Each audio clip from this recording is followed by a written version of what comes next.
どうも皆さんお疲れ様です。敷島テタラです。早速ですが、画面の前のあなたにクイズです。日本で一番最初にできた喫茶店ってどこでしょうか？これはチャンネルの以前の動画にも出てきましたね。日本最古の喫茶店は東京上野エリアにあるカヒサ館という名前の喫茶店です。で、以前の動画ではそのカヒサ館に行ったんですけど、そこに残っているのは記念碑だけでした。では、ここで問題です。現存する中で日本最古の喫茶店はどこでしょうか？この謎を探りに敷島は今回銀座にやってきました。現存する中で一番最古の喫茶店はここ銀座にあります。今日の動画はこの銀座における喫茶店とカフェの歴史について敷島がただ喋りたいだけの動画です。というわけで早速行ってみましょう。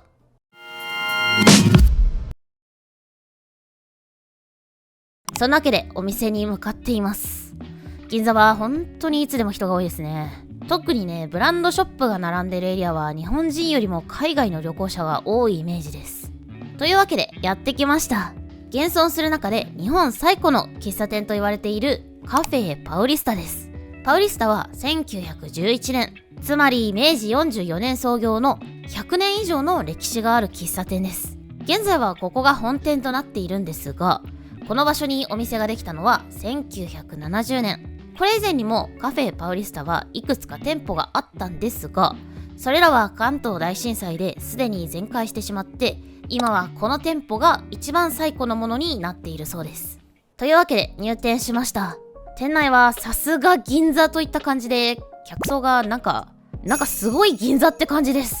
なんていうか、マダムが大半で、敷島みたいなぼっちんキャディストピアマンは一人もいませんね。コーヒーのメニューはこの辺りみたいですね。なんだろうこのメニュー。パリ祭って一体どんな祭りなんでしょうか？左上の法則で最も代表的なメニューを頼むべきか迷ったんですが、祭りとあってはしょうがないので、敷島もその祭りに参加すべくこちらを注文することにしました。というわけで、パリ祭がやってきました。敷島は本当にアルコールに脳が焼かれていて、コーヒーに対する味の表現がかなり乏しいんですけど、なんかめっちゃ上品な味がするなーって思いました。結構コクがあるんですけど、酸味も感じるっていうか、いやでもこれはアルコールに脳が焼かれてる人の感想なので、詳しくはぜひお店に飲みに行ってみてください。このお店はキッシュが有名らしいんですが、お店に入ってすぐのところにあるショーケースに並んだケーキが本当に美味しそうで、キッシュかケーキかそれともキッシュか、いややっぱりケーキ。めっちゃ悩んだ挙句ケーキになりました。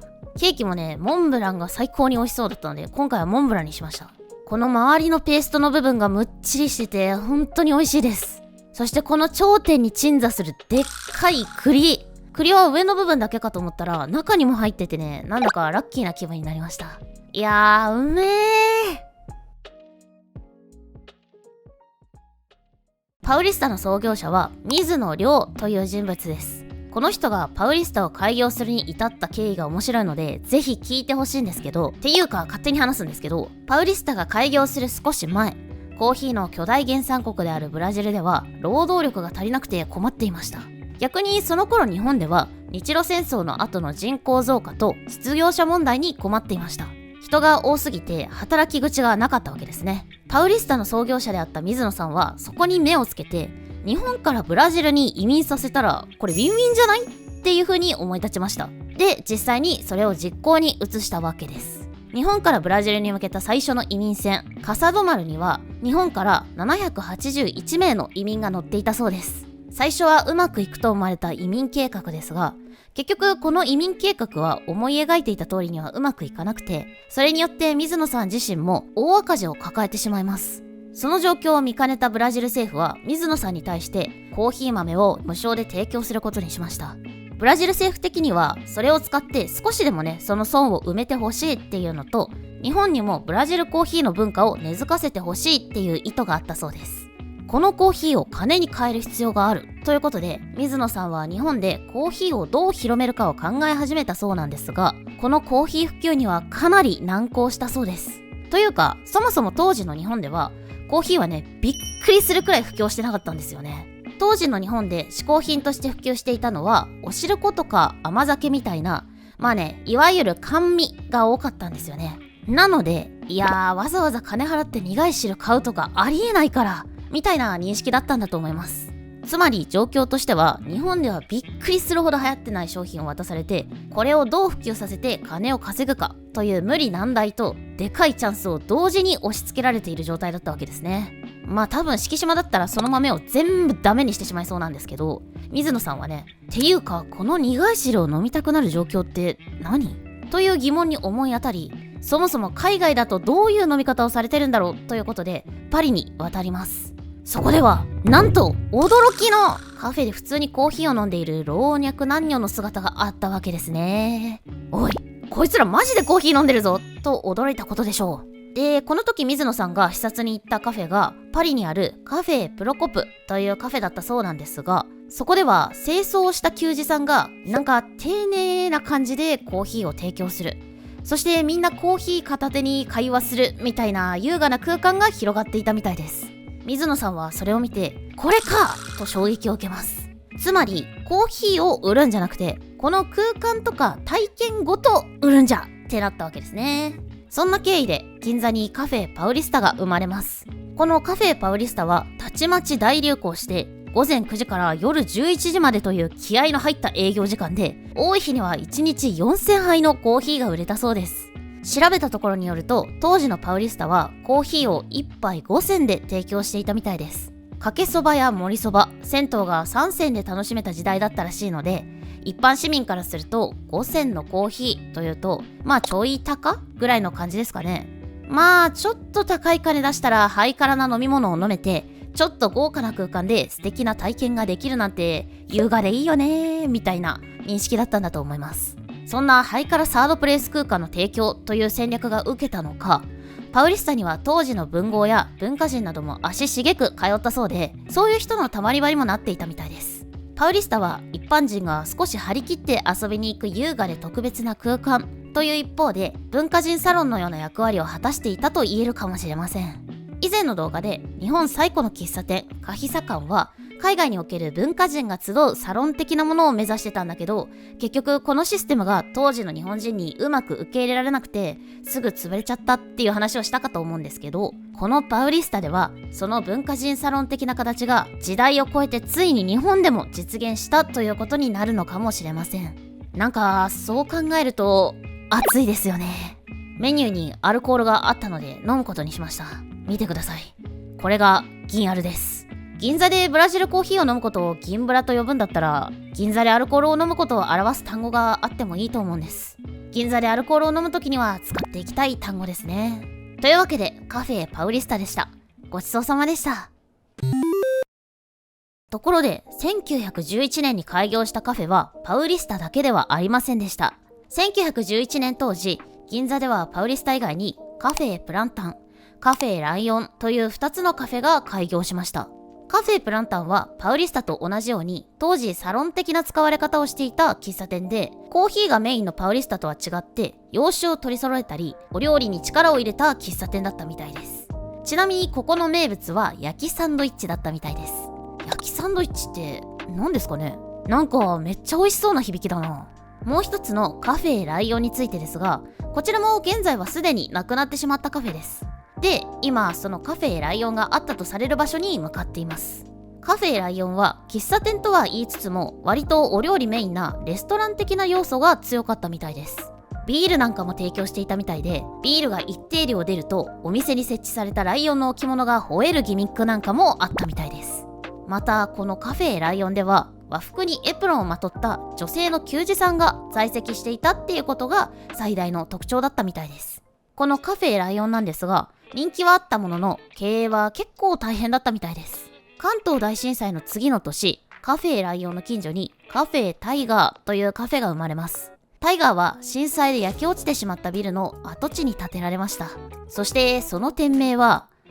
確実にライオンを意識したものだろうと言われています。このカフェタイガーの存在がかなりライオンにとっては辛い存在だったみたいで、厳しい規則のある清楚なお店であるカフェライオンに対して美しい女給と濃厚なサービス意味深が売りのタイガー。この対極に位置する2つのカフェは巷でもね、ライオン VS タイガーみたいな感じで対照的なお店として認識されていたみたいです。貧困法制をモットーとしたライオンに対して女性球児が同席したりとね、かなり過激なサービスを売りにするタイガーは当時かなり人気があったらしく、そこが悪くてライオンを追い出された女性球児だったり人気の女球をタイガーが次々と引き抜くことによってタイガーはさらに業績を伸ばしまくっていたそうです。このタイガーのヤクザムーブたまんないですよね。ライオンがあったのはこの場所だと言われています。タイガーの位置はライオンから道を挟んで向かいとされているんですが、3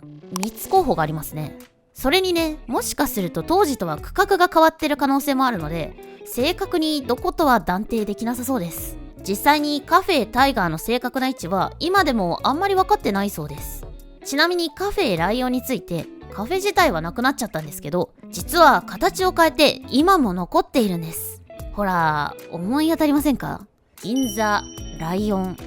銀座ライオン。そう、今や全国的に展開している銀座ライオンの始まりがこのカフェライオンなんです。ライオン VS タイガーの戦いは1931年にビアホール業態のビアホールライオンがオープンしたことによって幕を閉じました。以前の動画でビアホールライオンにも訪問したことがあるので、内装が気になる方はぜひこの動画を見てみてください。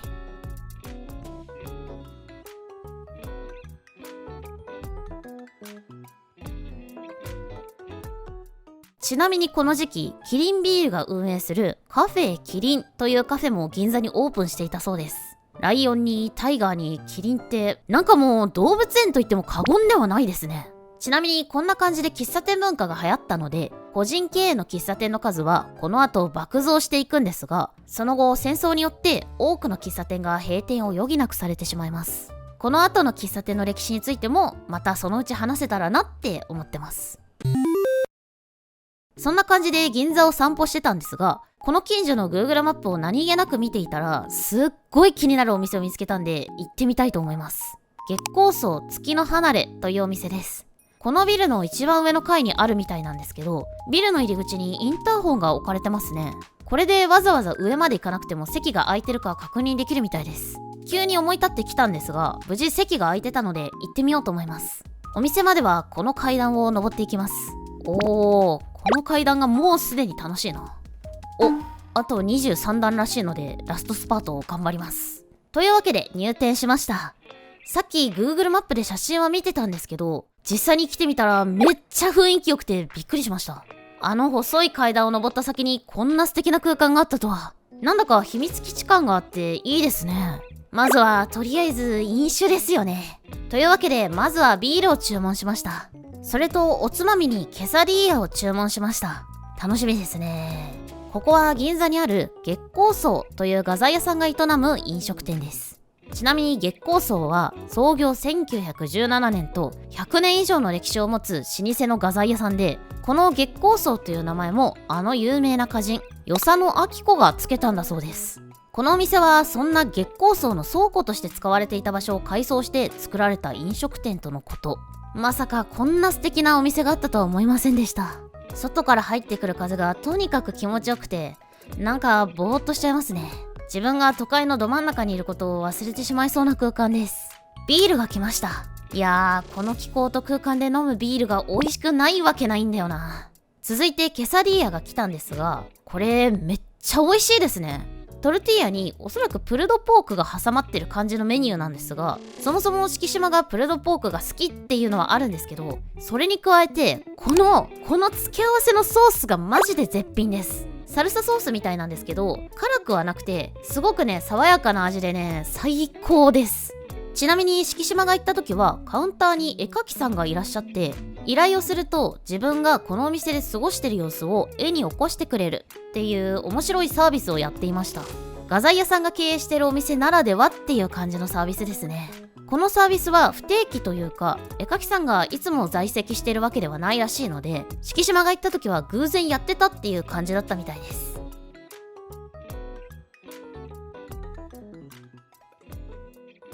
というわけで退店ごちそうさまでした。